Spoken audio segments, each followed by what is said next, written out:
पहलगाममध्ये दहशतवादी हल्ला झाल्यानंतर काश्मीरमध्ये जाण्यासाठी पर्यटक थोडे धास्तावले. अशामध्ये अभिनेता अतुल कुलकर्णी काश्मीरमध्ये पोहोचलाय. काश्मीर आपलाच असून आपण काश्मीरमध्ये यायला हवं असं आवाहन अतुल कुलकर्णींनी केलंय. पहलगाम येथे झालेल्या दहशतवादी हल्ल्यानंतर या ठिकाणी काश्मीरमध्ये पर्यटकांमध्ये भीतीचं वातावरण आहे. जवळपास 95% नागरिकांनी एकूणच या ठिकाणी पाठ फिरवलेली आहे. त्यामुळे इथला रोजगार किंवा एकूणच भयावह परिस्थिती रोजगाराची निर्माण झालेली आहे. मात्र दुसरीकडे काश्मीरमध्ये पर्यटनासाठी पुन्हा या आणि हीच ताकद दाखवून देऊ त्या दहशतवाद्यांना की त्यांचे जे मनसुबे होते ते यशस्वी ठरणार नाहीत. असंच उद्दिष्ट घेऊन या ठिकाणी अभिनेते अतुल कुलकर्णी सर आलेले आहेत. आपण त्यांच्याशी बातचीत करूया. सर, सर्वप्रथम काश्मीरमध्ये आपण फिरत आहात.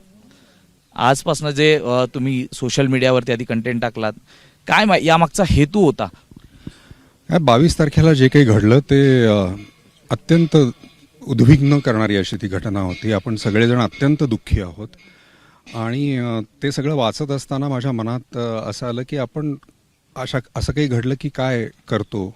आपण सोशल मीडियावरती जातो, काही लिहितो किंवा नातेवाईक मित्रमंडळींची चर्चा करतो किंवा काहीतरी व्हॉट्सॲपवरती फिरवतो इकडे तिकडे. अर्थात ह्या सगळ्या गोष्टींचं महत्त्व आहे, पण माझ्या असं मनात आलं की प्रत्यक्ष कृती अशी मी काय करू शकेन.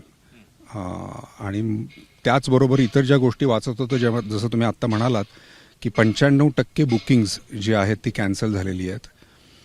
आणि एक सगळ्यात महत्त्वाचा विचार असा होता की हे जे दहशतवादी आहेत हे तर त्यांनी काय आपल्याला मेसेज दिला हे सगळं करून. पहिल्यांदा मी कालपासून हिंडतो इथे सगळीकडे, सगळेजण म्हणतात की असं कधी झालं नव्हतं. टुरिस्ट्सना मारणं, पर्यटकांना मारणं असं कधी झालं नव्हतं, कधीच झालं नाही. मग त्यांचा काय मेसेज आहे? अत्यंत क्लिअर मेसेज आहे की तुम्ही लोक भारतात असा किंवा जगात असा, तुम्ही काश्मीरमध्ये पर्यटक म्हणून यायचं नाही, असा त्यांचा मेसेज आहे, सरळ सरळ. तर माझ्या मनात असं आलं की का बाबा, काश्मीर आमचं आहे, हा देश आमचा आहे, आम्ही का नाही यायचं? आम्ही येणार, आम्ही नक्की येणार, आम्ही अशा धमक्यांना नाही घाबरणार. आणि जोपर्यंत असा संदेश आपण त्यांना देत नाही, काय माहिती आहे का की शासन प्रशासन जे आहे ते आपलं काम अत्यंत व्यवस्थित करते. आणि म्हणून तर जे 5-10% टुरिस्ट आत्ता इथे आहेत, राहिले आहेत किंवा येत आहेत, ते व्यवस्थित हिंडत आहेत. आत्ता पहलगाममध्ये, श्रीनगरमध्ये मी सकाळपासून आहे, तिथे जे काही आलेले आहेत ती लोक व्यवस्थित हिंडत आहेत, चालू आहे. तर ते आहे. पण मग आपण काय करायचं? तर म्हणून मी हेच आवाहन, मला असं वाटलं की मला इथे येऊन करायला पाहिजे की तुम्ही तुमची बुकिंग्स जर कॅन्सल केली असतील तर प्लीज ती बुकिंग्स परत करा, इथे या.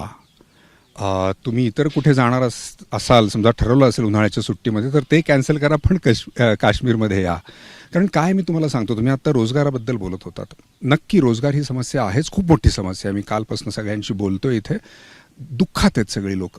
त्यांनी केलेले कित्येक प्लॅन्स आहेत, इन्व्हेस्टमेंट्स आहेत, सगळं ह्याच्यात आहे. पण पर्यटन हे फक्त पैसा हा भाग नाही आहे, तो खूप महत्त्वाचा भाग आहे. पण पर्यटन काय करतं, तर पर्यटन लोकांना एकमेकांच्या जवळ आणतं.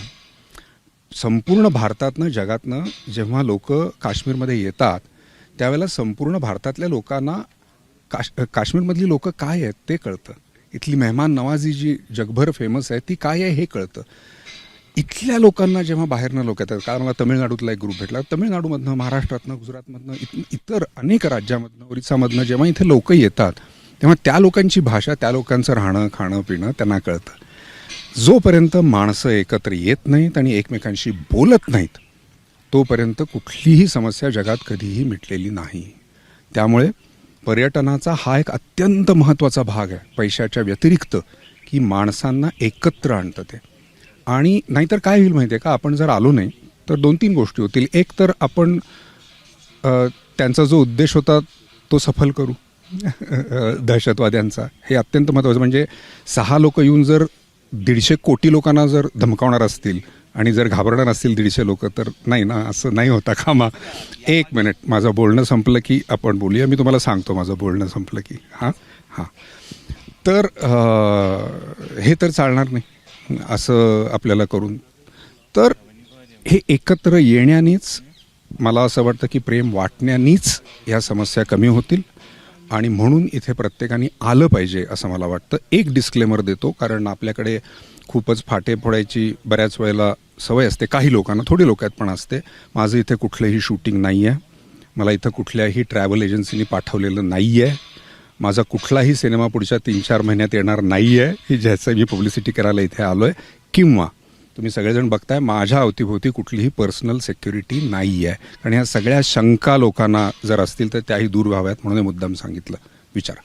प्रामुख्याने आपण जर पाहिलं तर जे दहशतवाद्यांचा जो उद्दिष्ट होता ते इथल्या लोकांना घाबरवण्याबरोबरच एकूणच इथल्या अर्थव्यवस्थेवरती घाला घालण्यासारखं होतं.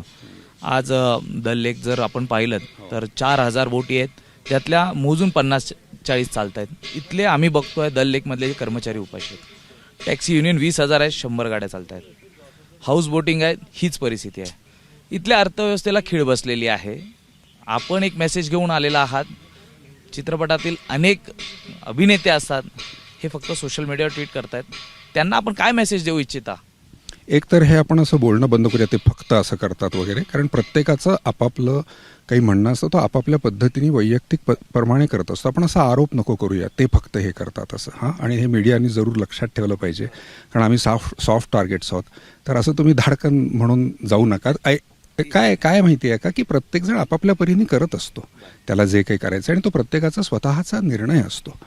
मी आता आलोय की नाही, हा मग झालं ना, मी आलोय ना, आपण बोलतोय ना, आता बाकीचे काय नाही ते येतील. प्रत्येकाला माहिती आहे की आपल्याला काय करायला पाहिजे, तर ते जरूर करतील. आणि माझी खात्री आहे. आणि फक्त आमचंच फील्ड कशासाठी, कुठलंही क्षेत्र घ्या तुम्ही, त्यातल्या माणसाने, म्हणून आत्ता जे तुम्ही म्हणालात महत्त्वाचं काय आहे, तुम्ही कुठल्याही क्षेत्रात असा, पण तुम्ही इथं येणं महत्त्वाचं आहे. काश्मीरमधल्या लोकांना हे सांगणं महत्त्वाचं आहे की आम्ही तुमच्याबरोबर आहोत. काश्मीर हा आपल्या देशाचा इतका महत्त्वाचा भाग आहे असं नुसतं म्हणून चालणार नाही, ते दाखवावं लागेल आपल्याला इथे येऊन. आणि ते सगळ्यांनी करणं गरजेचं आहे, फक्त एखादं कुठलं तरी फील्ड असं नाही. सुरू केलेली ही चळवळ म्हणायला हरकत नाही, पण आता तुमच्या पाठोपाठ इथे आलेला जो मराठी क्राऊड आहे म्हणजे त्यांच्या तोंडात देखील हे शब्द आहेत की लोकांनी यायला पाहिजे, आम्ही सुरक्षित आहोत. पहलगाम सोडलं तर बाकीच्या ठिकाणी आम्ही फिरतोय, सुरक्षित आहोत. नाही, मी आत्ता कालपासून पहलगाममध्ये आहे, आणि तर काही जागा आहेत जिथं ते जाऊ देत नाही आहेत. साहजिक आहे, अर्थातच तसं होणार. पण इतरही खूप जागा आहेत पहलगाममध्ये जिथे जाऊ शकतात. पण तुम्ही काही निवडू शकता, पण त्याच्यासाठी यायचंच नाही असं मात्र करता कामा नये. काश्मीरची मेहमान नवाजी तुम्ही म्हटलात की सर्वत्र फेमस आहेत, मात्र दरवेळी काश्मीर म्हटलं की एका वेगळ्या दृष्टिकोनातनं पाहिलं जातं. लोक इथे येऊन अनुभव घेत नाहीत, मात्र विविध गोष्टी करतात. यांना काय आपण म्हणणार, जे अफवांचं वारं सोशल मीडिया असतील यावरती फिरवलं जातं, व्हायरल केल्या जातात गोष्टी. जसं आपण ज्यावेळी निर्णय घेतला तिथे येण्याचा, त्या खाली कमेंट्स होत्या, त्याचाच खुलासा तर तुम्ही केलाच की कुठलंही शूटिंग नाही आहे, पिक्चर नाही आहे, काही नाही आहे. या अफवांच्या एकूण ज्या गोष्टी चालल्यात त्यांना काय म्हणाल? काही नाही, मी मगाचपासून जे सांगतोय 10-15 मिनटं तेच परत एकदा म्हणेन. इथं या, इथं येऊन पहा, बस, बाकी काही नाही. राजकीय रंग, धर्म ह्या गोष्टी केल्या जात आहेत. माझं मी मगाशी जे 15 मिनटं सांगतोय तेच परत एकदा, इथं या, सगळ्यांनी इथं येणं गरजेचं आहे. हरवायचं असेल जर ह्या प्रवृत्तीला, कारण दहशतवादी हा एक कदाचित माणूस असू शकतो, पण दहशतवाद हा पूर्ण इझम आहे. तर दहशतवाद्यांना संपवण्याचं, त्यांना शिक्षा देण्याचं काम तर करतीलच आपली लोक निश्चित, आणि ते करायलाच पाहिजे. परंतु दहशतवाद जो आहे त्याच्यामध्ये आपण जर काही एक सामान्य माणूस म्हणून कॉन्ट्रीब्यूट करू शकलो तर ते करणं आत्ताच्या घडीला हे आहे. आपण राष्ट्रभक्ती असं सतत म्हणत असतो, तर ही राष्ट्रभक्ती दाखवण्याची ही वेळ आहे असं मला वाटतं. सर, आमच्याशी बातचीत केल्याबद्दल. तर खरंच नागरिकांनी, सरांनी आवाहन केलेलंच आहे, राष्ट्रभक्ती दाखवण्याची हीच खरी वेळ आहे. सर्वांनी काश्मीरला या असं आवाहन देखील त्यांनी केलेलं आहे. व्हिडिओ जर्नलिस्ट अनिल संगारेसह मी सूरज सावंत, एबीपी माझा, श्रीनगर. एबीपी माझा, उघडा डोळे बघा नीट.